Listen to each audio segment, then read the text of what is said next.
asalaamaaleykum mbokk jullit yi mbokk taalibe yi ak képp ki nga xam ne rek yow yaay safoo bernde ñu ñëwaat ak yéen ci seen émission tey nag dañuy daal di indi li nga xam ne ci xeetu sandwich yi lay nekk mu nekk sandwich bu neex macha allah boo xamante ni nag man du sama recette personnelle ci la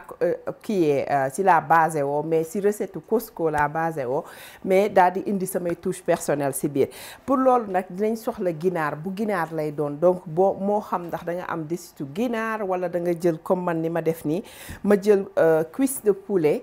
pas pilon bi mais côté cuisse bi noonu kese ma daal di koy désossé daal di dagg def ko ay dés yu ndaw a ndaw gis ngeen ko comme su may defar yenn genre shawarma yeeg yooyu di ko def ci kër gi même chose laa def après ñu def ko suñu marinade classique donc marinade bi li ci nekk après dinañ ci ñëw ñu daal di am fii li nga xamante ni mooy fromage ñaari fromage laa yore donc benn bi nekk parmesan ak mozzarella ku nekk jëlal li la neex nga def ko ci parmesan bi moom daf ci baax daf ci war a dem mais beneen fromage boo am moo xam gruyère nga bëgg moo xam provolone lu la neex daal nga jël ko dinañ soxla aussi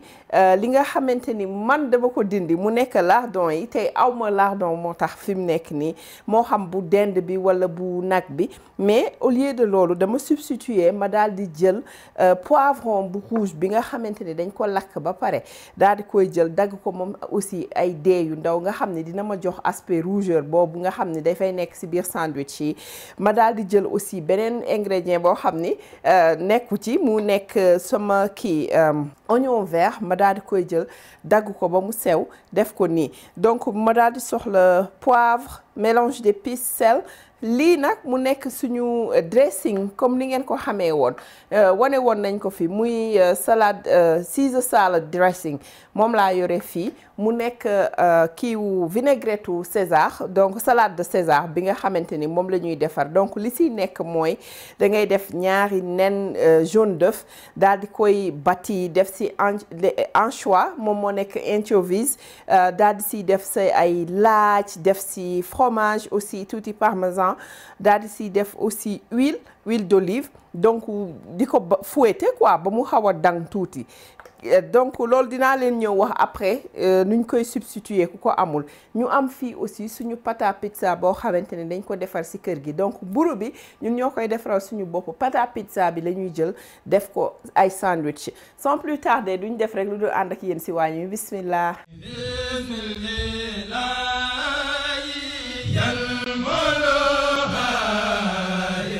voilà pour suñu ginaar gi mu ngi nii dañ koy daal di jël def ko ci poêle bi donc defuma ci huile defuma ci dara parce que ginaar gi dama ko mariner woon ak huile ñu daal di ñëw xaaral bismillah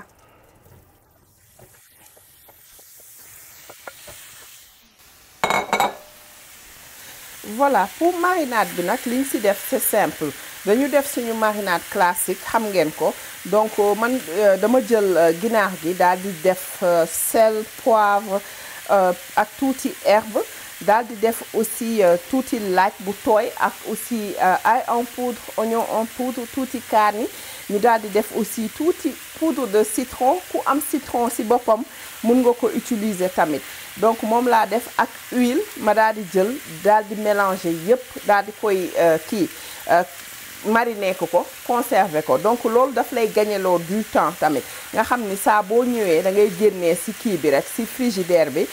congélateur bi bàyyi mu dégivrer après nga daal di ñëw togg donc mu ngi noonu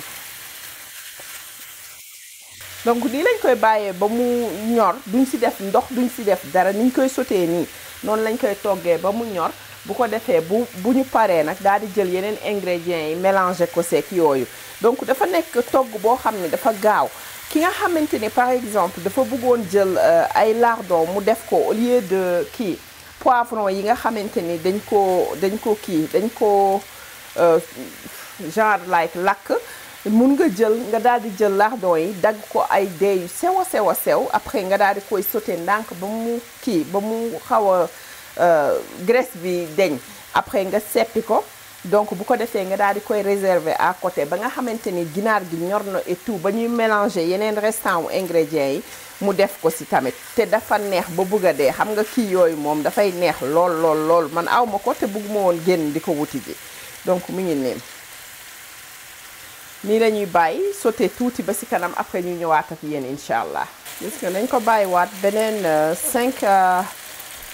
7 minutes bu ko defee nga xamante ne dina pare incha allah nga xam ne dañ koy bàyyi tuuti rek mu xaw a sedd donc fi mu nekk nii damay bëgg mu jël tuuti couleur rek mel ni comme si dama ko lakkoon ku bëgg mën nga ko lakk bi moo dàqati sax far comme ni may wax rek toujours lakk bee dàq fuuf sax. léegi nag loolu laa bëgg a def fii bu ko defee nga gis couleur yeeg yooyu incha allah. voilà li ngeen gis nii suñu ginaar bi pare nag gis ngeen ko ni mu rafetee donc lii lañ doon xaar rek couleur bii nii gis nga mu mel ni comme si dañ ko lakkoon ba pare dagg ko macha allah te noonu la neexee. donc ñu daal di ñëw def ci ingrédients yi ma leen doon wax donc dañuy commencer par kii bi. poivron bi nga xam ne dañ ko lakk donc mu ngi nii soo gisee ma def ci papier bi c'est pour que mu absorber liquide yi nga xam ne moo ciy nekk ak lépp su la neexee nga defal ko sa bopp wala nga jënd ko man dama fi am yoo xamante ne dafa nekk ci ay pot ba pare donc tey jii daf ma gañeloo temps bu bare gis nga nii ni mu mel nii macha allah léegi nag normalement fii nga waroon yem rek bàyyi mais man damay bëgg toujours ci sama sandwich am lenn loo xam ne dafay mel ni soble comme bëgguma ci def soble bala mu koy tooyal donc moo tax ma daal di ñëw def poivron yi kii oignon vert bi nii bismillah. Why did you make this slam instead of holding it? I'm filming. Voilà gis nga affaire bi nii kese nga def ko ci salade dafa neex nga def ko ci spaghetti wala yaay xool lu la neex dafa neex nii kese on its own donc mi ngi noonu macha allah léegi nag ñu daal di ñëw daal di def suñu salade kii bi vinaigrette César pour salade César donc mu ngi nii li ma leen doon wax rek ci kii bi ci commencement bi donc ku bëgg a gis loolu da ngay xoolaat suñu vidéo yi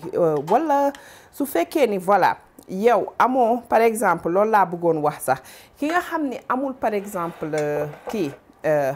defarul vinaigrette salade de César li muy def mooy bu amee par exemple li nga xamante ni moom mooy yaourt nature wala soow mun na ko jël mu def ci laaj def ci poivre noir tuuti rek lay def ci soow laaj poivre noir def aussi mélange d'épices wala whatever ngay utiliser daal di def tamit li nga xamante ni moom mooy kii bi daal di def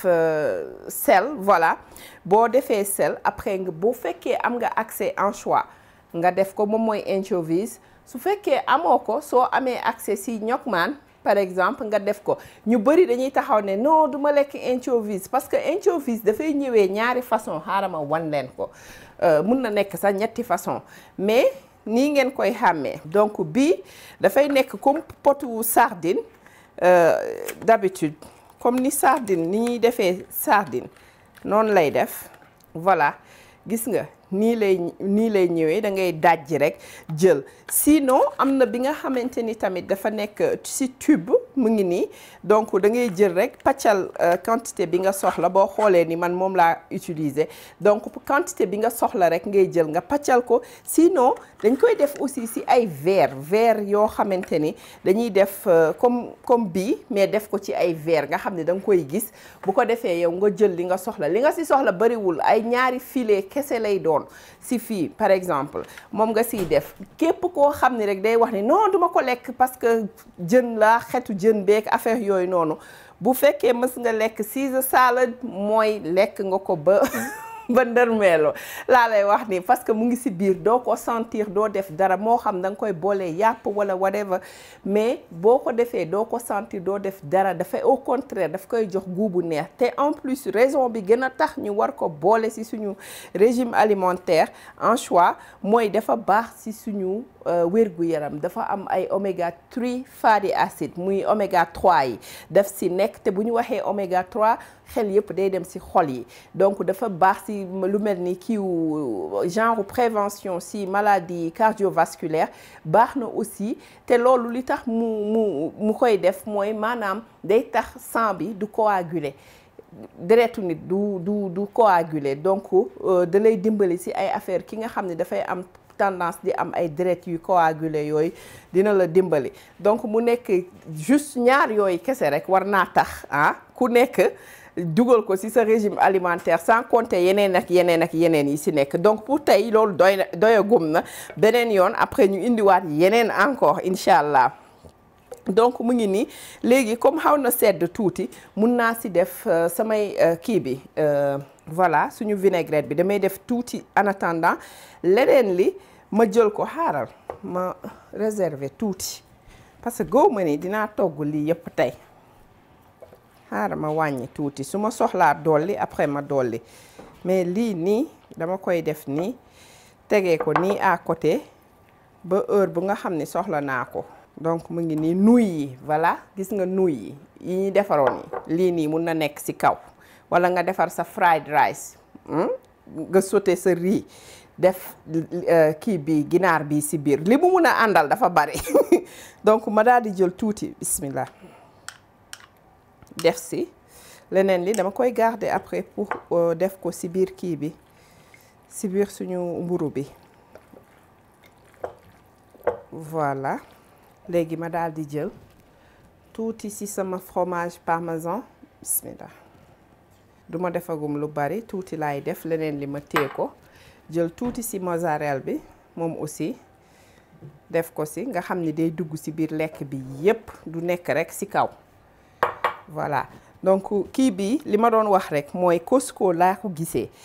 Costco comme ñi nekk aux États-Unis walla Amérique du Nord sax laa war a wax dafa nekk benn genre grossiste bu mag a mag la donc ku fay jëndee da ngay am par exemple carte de membre boo xamante ni moom ngay fay annuellement pour nga xam ni di nga fa mun a jënd loolu soo yoree par exemple kër gu xaw a mag walla bu fekkee ni même bu magul sax mais da ngay bëgg di ndugg sa ndugg mois bi yépp benn yoon foofu place bu baax la pour ki nga xamante ni du bëgg di jaabante ci store yeeg yooyu. mais da ngay gis dafa amaale fu ñuy jaayee ay lekk mais nag seen lekk yi donc yenn yi ñun mënuñu ko lekk parce que des fois du la wóor ndax lii xalaal la walla du xalaal et en plus lardon yi moom lu ci ëpp buñ ko préciser wul rekk mooy bu mbaam bi donc da nga koy gis foofu ci photo yi affaire yi rafet laa la wax ñu lay wax lan moo nekk ci biir léegi bu ko defee buñ la waxee li ci nekk yépp nga gis ni mu mel après da ngay ñëwaat ci kër gi di essayer donc man noonu laay def damay jël affaire yi bu ma gis mu neex ma rek damay bàyyi du ma ci boole wax damay xool yan ingrédients moo ci nekk su ma ñëwee ci kër gi commencé ko defar donc gars yi nekk sama ay cobaye ma defar bu fekkee ni defar naa bu njëkk jaarul yoon ma xool lan laa war a changer ak yu mel noonu léegi ba nga xam ne dinaa ko defar selon ñun noo xamante ni dinañ ko bëgg donc mu ngi nii gis ngeen ko nii rek dafa neex macha allah ma daal di ñëw nag léegi jublu nag ci kii bi pâte pizza bi comme ça ñu commencé ko nag travailler léegi bu ko defee affaire bi moom day gaaw du jël temps ñu daal di commencer dugal ko ci biir dugal ko ci kii bi four bi ñu ngi ñëw commencer préchauffer suñu four à 450 degrés 180 wala 190 degrés Celsius donc moom lañ koy def donc température bu tàng rek comme ni ngay lakkee pizza rek même chose lañ koy defee tuuti après nag daal di ñëw du yàgg foofu peut-être quelque chose comme ay 15 minutes maximum 20 du ko dépasser incha allah. voilà subhanallah bismillah donc mu ngi nii ku nekk yow yaay xool lan ngay def su la neexee nga def farine fii. tey bëgguma travailler ak farine bi noonu donc nii laay def rek def tuuti huile pour nga xamante ni yëf yi du coller daal su ma ko tegee donc mu ngi nii ñun suñu pâte à pizza bu ñu defar la ci kër gi comme li ma leen di wax tout le temps bu ngeen defaree da ngeen di jël li da ngeen di defar lu bari ngeen congeler bu ko defee à chaque fois ngeen soxla defar rek da ngeen ko bu fekkee ni veille bi la ngeen def ko ci frigidaire bi bu ko defee mu décongelé foofu def ay affaire am bu mën a fermenté wu bu baax a baax léegi nag heure boo soxlaa rek da ngay jël génnee donc loolu da lay gagneloo temps voilà donc mi ngi nii léegi duñ ko xaaral ma xool ma jëm koo def en 3 parties pour le moment ma dër ko ba xool nu mu mel parce que bugguma mu dëll tamit yooyu noonu déedéet voilà léegi nag su la neexee nga nekk di ko def nii xam nga di ko tàppal ba mu yegg fi nga bëgg man xam ngeen temps boobu duma ko fi def tey dama koy dër ndax ma jóge fi bu ma continuer woon nii mu continuer mais dama bëgg jóge fii dër laay def voilà gis ngeen xaw dañ ko kii tuuti dër tuuti ba mu xaw a fin nag nga xam ni du dëll après loolu lañ ci jublu dañ bëgg mu xaw a épais voilà donc léegi damay daal di ñëw jël tuuti ci suñu sauce bi biñ defaroon bi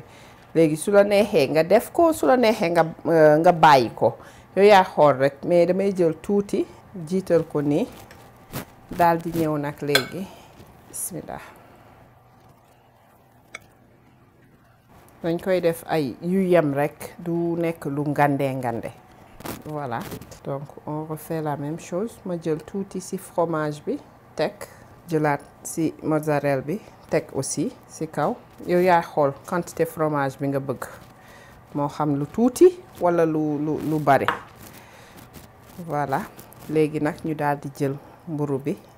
bismillah daal di koy lem ci kaw nii muur affaire yi gis nga bu ñu muuree nii ba mu leer ñu ni lépp muuru na gis nga côté yi dafa xaw a dëll moo tax duma ci woori damay def nii ba pare rangele ko ba mu rafet xaama wàññi dëll bi comme ça bu ma ko lemee du nekk di déborder voilà côté bële moo gënoon dëll léegi nag ma bës nii toujours pour que affaire yi du génn gis nga ma daal di def nii tëj nii daal di jëlaat pat bi rabaatraat nii gis nga excédent bi dama koy dindi voilà donc ma daal di jël lii teg nii ci kaw su ma tegee nag dama koy pincer pour nga xam ni du ubbeeku après du ma jël risque bu ma ko dëppee muy ubbeeku gis nga su ma defee nii ma daal di jël nañ fexe ba dara du feeñ dara xaw ko yëngal nii tuuti gis nga nii former ko ba ni ñu bëgg léegi nag ñu daal di koy teg ci suñu plaquette de cuisson bi suñu plaque mi ngi nii dama ci lal papier sulfurisé nga xamante ni du collé gis nga ñu jël ko tegaat ko nii ci kaw délicatement donc ñu continuer yeneen yi ba ñu pare après ñu ñëw incha allah wan leen avant ñu koy dugal ci four bi voilà gis ngeen pare nañu fi mu nekk nii dañuy daal di ñëw dugal ko ci four bi parce que kii bi tàng na ba pare donc li may def nii mooy damay jël gis nga même kii bi ñu jëloon bi noonu vinaigrette bi nga xamante ni moom la ñu jëloon def ko ci biir moom laay jël badigeonné ko nii ci kaw ki nga xam ni moom utilisé wul woon lii bu ko neexee mu def tuuti diw teg walla nen du moins tamit teg voilà gis nga nii laa koy def léegi nag su la neexee nga bàyyi ko nii mais comme niñ ko xàmmeewee rek foofu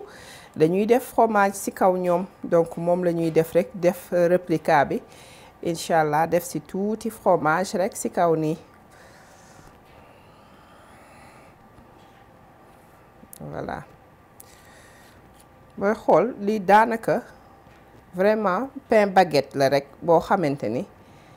dañ ci enfourrer affaire yi nii même concept bi la parce que mburu bi même chose la ak yooyu ni ngay defaree pizza bi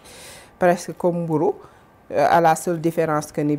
ci pizza bi dañ ci dolli tuuti ci pat bi tuuti diw rek noonu te bu fekkee da ngay defar sa baguette doo ci def diw gis nga nii rek su la neexee nga bàyyi ko nii dugal ko ci four bi léegi mais xam naa ni moom sama gars yi bu ma waxee loolu ñu dama déedéet def ci fromage bi bismillah donc léegi li may def nii mooy damay def tuuti rek ci parmesan bi voilà comme am nañu lu des daal nañ ko profité rek def ko voilà ma jël aussi tuuti amoon naa ko ci mozzarella bi li des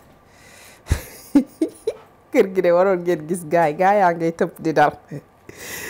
macha allah donc mi ngi nii tuuti rek laay def gaay yaa ngi tëb di dal sandwich bi nag dafa neex de li may ñàkk sawar ci mburu yépp bii moom dinaa ci dem nag moo tax généralement dama koy boole ak salade nga xam ni duma ci gaañu bu baax damay dem tuuti lekk ci salade bi ba bàyyi leneen li ci des mu yeggale ko ak mburu bi tuuti rek pour sama gars yi nga xamante ni nag ñoom duñu def kii duñu lekk lu am glucide ak lu am gluten donc ñoom dinaa leen indil beneen yoon bi nga xamante ni man par exemple man personnellement moom laay ëpp lu may defar lu ci ëpp donc ci biir kër gi ci boppam sax donc tey jii lii nii dañ ko bëggoon def mais bi nga xam ne c'est fait à base de poudre d'amande donc boobu noonu dinañ ko indi incha allah ci fan yu néew rek ñu wan leen tamit ki bëgg a reprendre lii ak yooyu donc ñu dem dugal ko ci four bi amatul xaar amul dara parce que four bi tàng na.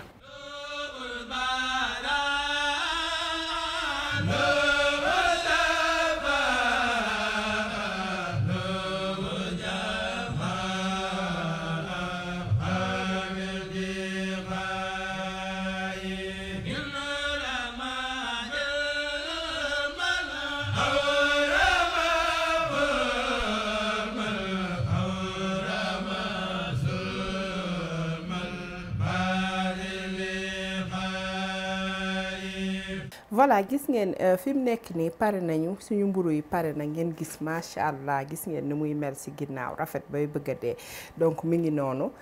yeneen yëpp même chose ba gis nga noonu la ñu mel donc fi mu nekk nii dañ ko tegoon nii rek pour mu xaw a commencer sedd ndànk-ndànk léegi nag bu ko defee ñu daal di ñëw wan leen ñun nuñ koy tegee incha allah. waa kon nag mbokk jullit yi mbokk taalibe yi ak képp ki nga xam ne rek yow yaay safoo bernde seen recette bu simple te gaaw mu ngi woon nii ñu indiloon leen tey mu nekk li nga xamante ni dafay nekk moom la ñuy tuddee chicken bake muy sandwich boo xamante ni day mel ni mburu rek boo jël rek daal di koy farce ak ay affaire ci biir daal di koy lakkee noonu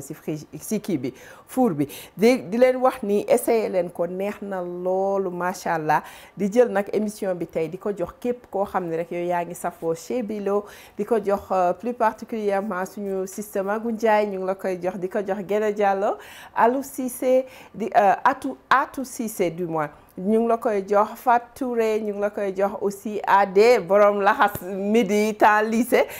donc ñu ngi la koy jox yow tamit te comme nee nga da nga daan def midi bu nekk nga dem wuti ji laxas AD donc jox may leen la affaire yi ñu ngi lay may recette bi di ko jox aussi soxna Aïssata Wan Aïssata Wat du moins di ko jox Moustapha Mbaye sama doom maa ngi ko koy may soxna Fatou mi nekkoon ci caméra bi di ko jox aussi Ndogay Mbène Ndogay mu ndaw Diouf voilà Ndogay mu ndaw Diouf ñu ngi la koy jox ak suñu rakk aussi Njémé Seck ñu ngi ko koy jox di leen wax ni essayé leen ko neex na loolu macha allah di leen wax ni bu leen fàtte di like vidéo yi mais aussi di ko partager te bu amee ki nga xam ne mi ngi seetaan te abonné wul bu mu fàtte abonné te activer cloche bi bu ko defee à chaque fois ñu dugal dara mu daal di koy notifier ñu leen di jox dig daje ba beneen ak yeneen xeetu recette di leen wax asalaamaaleykum wa rahmatullah